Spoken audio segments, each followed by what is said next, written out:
હા, છોકરાએ રોવાનું તો બંધ કર્યું. હવે શાંતિથી ઊંઘ આવશે.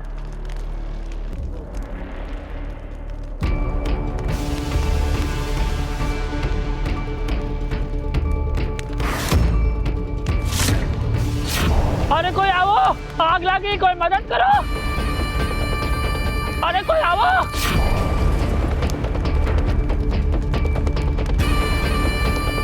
અરે કોઈ આવો, માને દીકરા ભડકે પડી રહ્યા છે. મદદ કરો. એ ભગવાન, મારાથી શું થઈ ગયું, શું થઈ ગયું?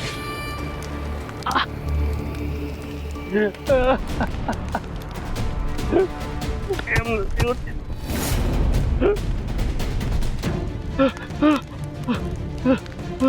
અરે કોઈ આવો, માને દીકરા ભડકે પડી રહ્યા છે. છોકરી મને માફ કરી દેજે.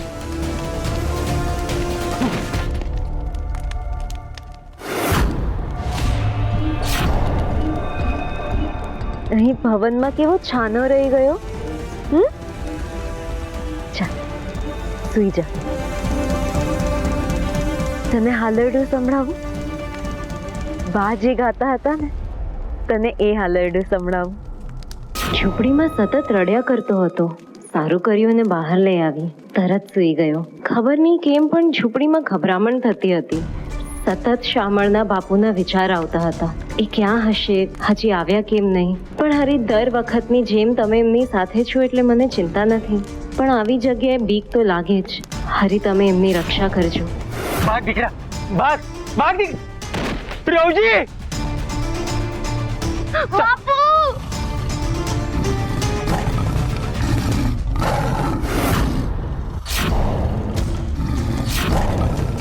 ભાઈ, મારા છોકરાને હસાવજો. હું ભડકાવું છું. મારી ચિંતા નહીં કરતા. હું અહીંયાનો જ રહેવાસી છું. હમણાં આવું છું.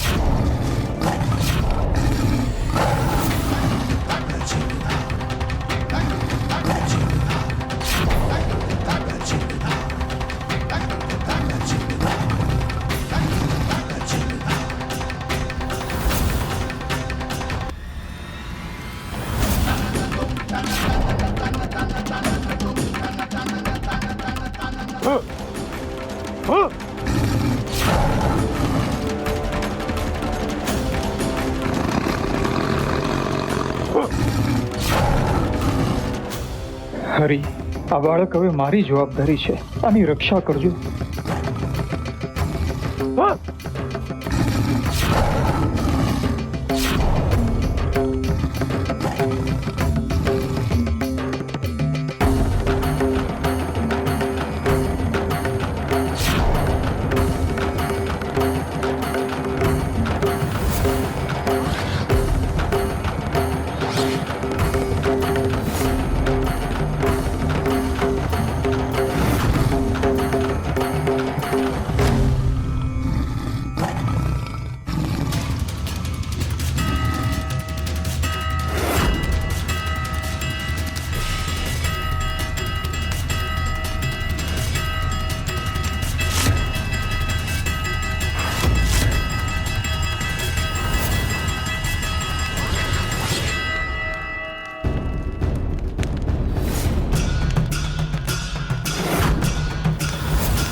દાદા,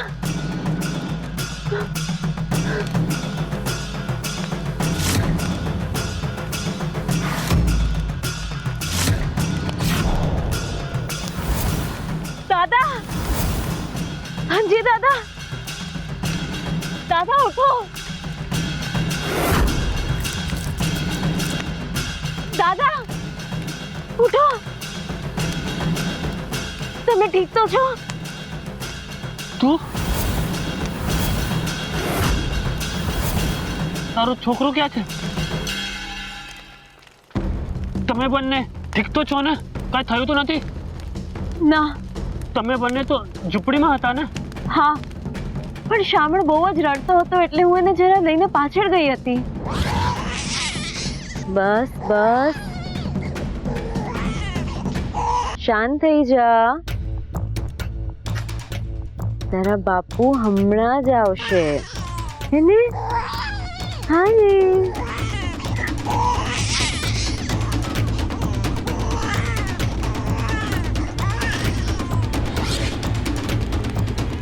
એટલે તારે ઝૂંપડી પડી, તમે અંદર નહોતા? ના, અંદર તો ખાલી કાનુડાની મૂર્તિ.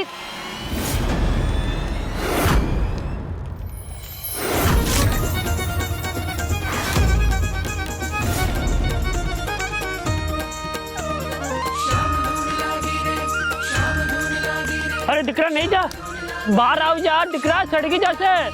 અરે અંદર લઈ જા માણિક બેટા.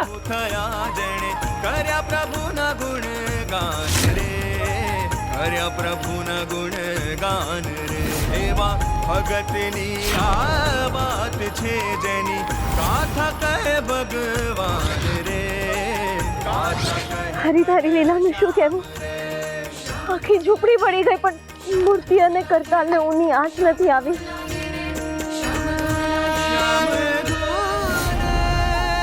હે મહાદેવ, અમારા બધા જ ઘરેણા બળી ગયા.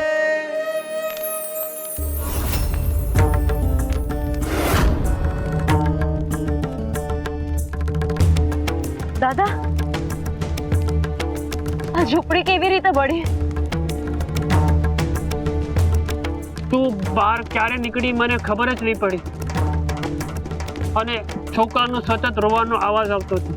મને એક રોગ છે, કોઈ અવાજથી અકળામણ થાય તો હું મારું ભાન ભૂલી જાઉં છું અને કાંઈ પણ કરી બેસું છું. એ અવાજ બંધ થઈ ગયો હોય તો પણ એ અવાજ તો બાદ થયા કરે છે. મારી નજર મસાલ પર પડી અને હું ભાન ભૂલી ગયો.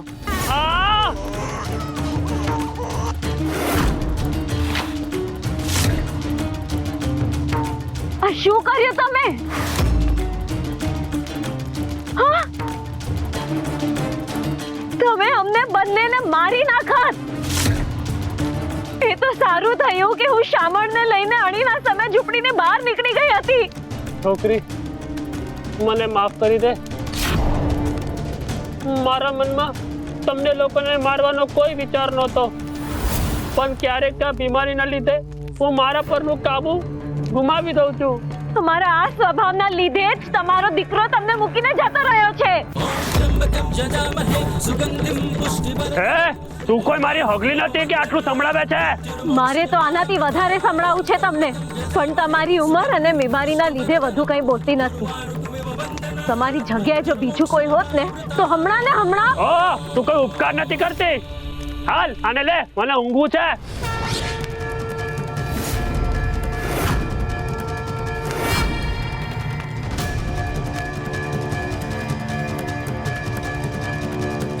નક્કી શામળના બાપુએ ક્યાંય કોઈકની મદદ કરી હશે,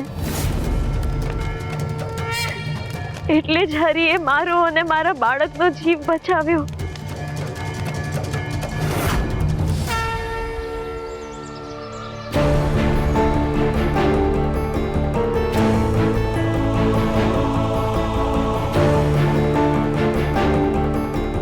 ભાઈ,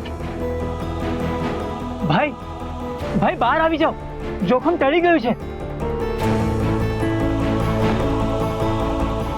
દીકરા,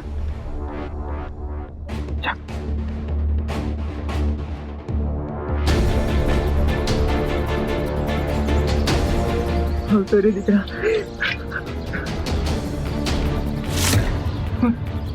અરે અરે ભાઈ, આ શું કરો છો તમે? તમે અણીના સમયે આવીને મારા છોકરાનો જીવ બચાવ્યો. તમારો જેટલો પાડ માનવું એટલો ઓછો છે. અરે ભાઈ, એમાં મારો પાડ ન માનવાનો હોય. એ વખતે માનવતાની દ્રષ્ટિએ મને જે સૂઝ્યું એ મેં કર્યું. બાકી આપણા ત્રણેય ઉપર હરિની કૃપા છે કે આજનો સૂરજ આપણે ત્રણેય જોઈ શક્યા. બાપુ, તમે ક્યાં જતા રહ્યા હતા? દીકરા, મને કઈ સૂઝ્યું નહીં. છેલ્લી ઘડીએ મને એક ઝાડ દેખાણું, એના ઉપર ચડી ગયો હતો. આટલા નાના બાળક સાથે ઝાડ પર ચડવામાં ઘણું જોખમ હતું, એટલે વગડામાં દોટ મૂકવા કરતા મને ઝાડીઓમાં છુપાઈ જવું જ યોગ્ય લાગ્યું. આખી રાત મેં જગ્યા બદલતા રહેતા હતા. હા, મેં જોયું હતું. રવજી, હવે તારા બાપુની બધી વાત માનજે. હા, આપણા વડીલો આપણા માટે જે વિચારતા હોય છે એ આપણા સારા માટે જ વિચારતા હોય છે.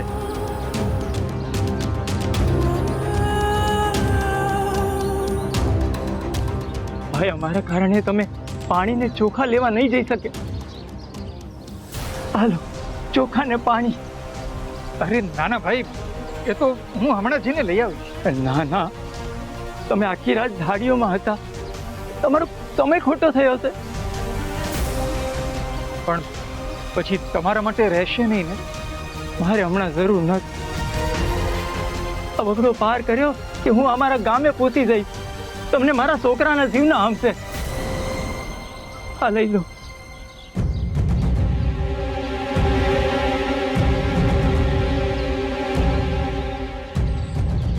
ભાઈ તમે ક્યાં જાઓ છો?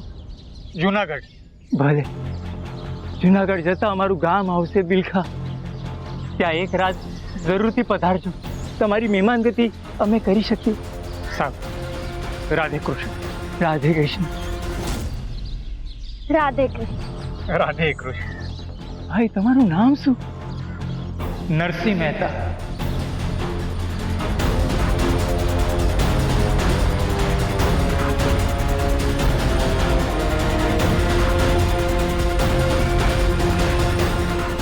ખરી, તારી લીલા પણ ખરી છે. હું કોઈકની મદદ કરું છું અને તું તરત મારી મદદ કરે છે. ભક્ત અને ભગવાન વચ્ચે પણ સાટા બદલીનો વ્યવહાર. મારે ઉતાવળે માણેક પાસે પહોંચવું પડશે.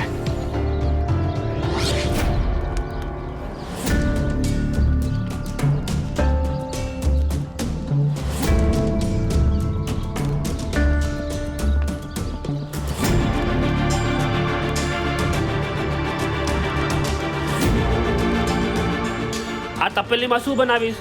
કઈ છે તો નહીં? કોણ જાણે ક્યારે આવશે. રાતનું કંઈ ખાધું નથી એટલે શામળને પણ નથી ખવડાવી શકી. એને ભૂખ નથી લાગી. તમને કેવી રીતે ખબર? હું છું એની માં. એને ભૂખ લાગી હોત તો રોવાનું ચાલુ કરી દે. ભૂખ તો મને લાગી છે. હરી, એમને ઝટ મોકલાવો.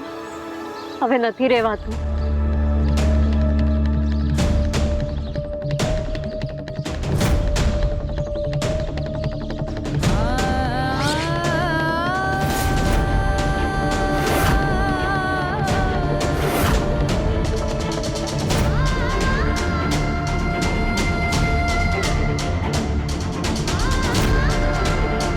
માણેક,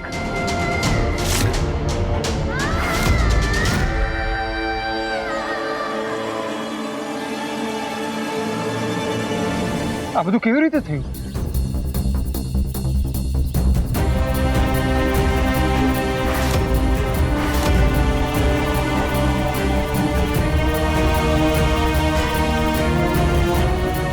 તમે કહ્યું નહીં આ ઝૂંપડી કેવી રીતે બની?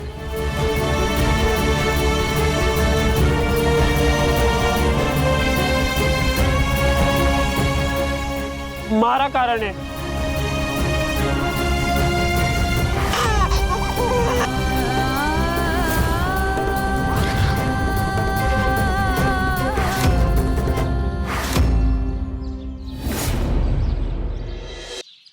મને માફ કરી દે દીકરા. દાદા, દાદા તમે આવું ન કરો. તમે વડીલ છો. વડીલો નાનાઓની માફી ન માગે. બધું ભૂલી જાઓ હવે.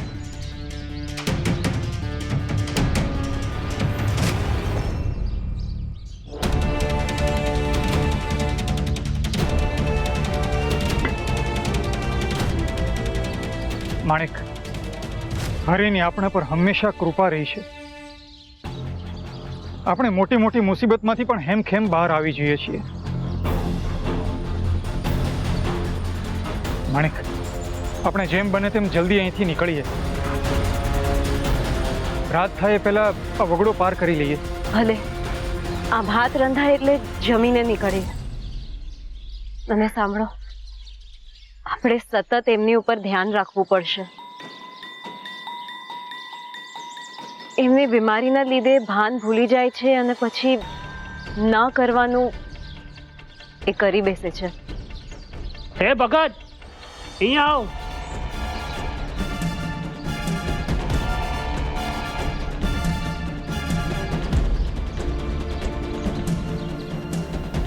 હાથ આગળ કર.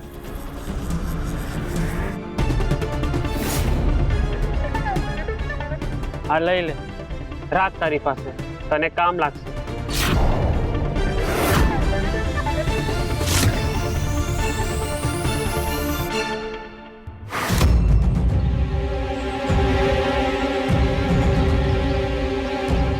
ના ના દાદા, આ હું ન લઈ શકું.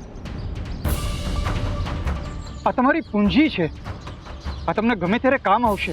મને શું કામ લાગશે? તું રાખ તારી પાસે, તારો પરિવાર છે, અને તારા જેવા ભગતની મદદ કરું તો ઉપરવાળો મારો થોડું ઘણું પાપ ઓછું કરશે. દાદા, પરિવાર તો તમારો પણ છે, તમારો દીકરો છે. ના ના, આ તમારી પૂંજી છે, તમે જ રાખો. રાખી લે ને. પૂંજીમાં કહીએ એવું તારી પાસે કઈ છે જ નહીં. કોણે કહ્યું?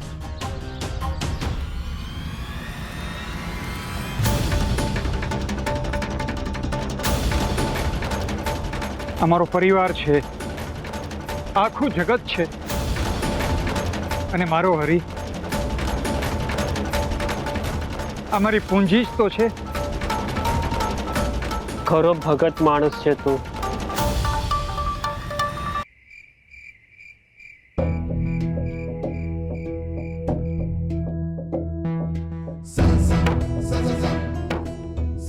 કેવી રીતે ઉપાડ્યો છે? મારા હાંડે હડકા દુખે છે. હરકો કર મને.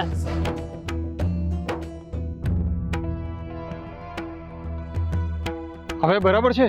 એ તો તું થોડું ચાલીસ ને તારે જ ખબર પડશે ને. હા. આ તારી ઘરવાળી બે દી માર્ગમાં તારી સાથે ચાલી નથી શકતી, તો સાત ભાવ કેવી રીતે હાલશે?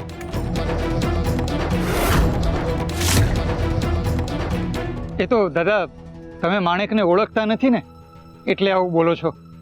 બાકી તો મારા પગરવના તાલ સાથે એમના પગલાના સૂર મળતા હોય છે.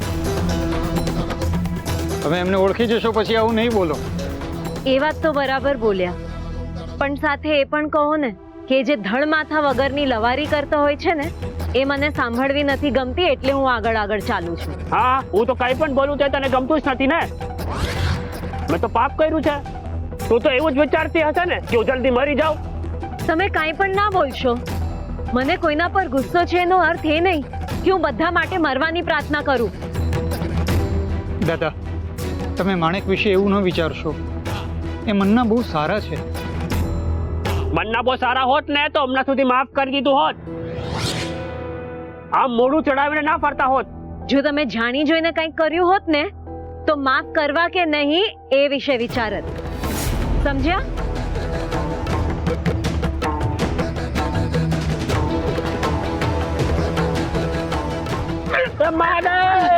નરસિંહ! દાદા,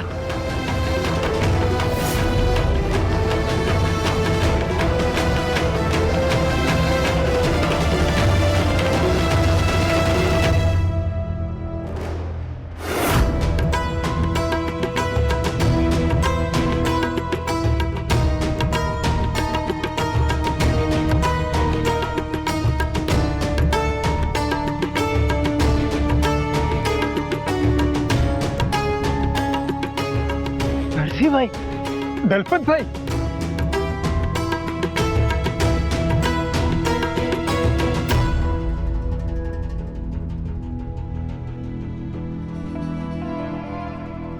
તમે તો અણીના સમય આવી ગયા. તમે પણ તો અણીના સમયે આવીને મારા છોકરાનો જીવ બચાવ્યો હતો ને ભાઈ. એટલે આપણી વચ્ચે હવે કાયમના ઋણાનું બંધ બંધાઈ ગયા એમને. ભલે એવું રાખીએ. માણિક, મેં તમને કહ્યું હતું ને, મને બિલખા ગામના એક ભાઈ મળી ગયા હતા. એ આ દલપતભાઈ. રાધે કૃષ્ણ. રાધે કૃષ્ણ. તારો ભાઈ બંધ લાગે છે. હા, આમે આઈ મારી કમર દુખવા લાગી છે, થોડો આરામ કરવો પડશે. આ મહાદેવ, કમરમાં બરાબરનો ઝટકો લાગ્યો છે. હવે નહીં હલાઈ મારાતી અહીંયાથી. પણ તમારે ક્યાં ચાલવાનું છે? તમારે એમ પણ એમના ખભે બેસી જ રહેવાનું છે ને? નરસિંહ, સમજાવ આને. ગરડાઓની કમર નબળી થઈ જાય છે. આમ ઘોડીની જેમ ખભે લડાઈને બેઠા હોય ને તો પણ કમર દુખે જ. પણ આ ક્યાં મારી પોતાની છે? મારા પોતાના જે હતા એને મારી ચિંતા જ નથી. આના કરતા તો મહાદેવ મને ઉપાડી લઈ. દાદા, મેં તમને કેટલી વાર કહ્યું તમે મરવાની વાતો ન કરશો. કહું કરું, મારાથી ચલાય નહીં. એના કરતા તો મરી જાવ તે સારું ને. હા તો આપણે થોડી વાર અહીં જ આરામ કરી લઈએ બસ. થોડી વાર નહીં, હવે સવાર સુધી અહીંયાથી હલી નહીં શકું.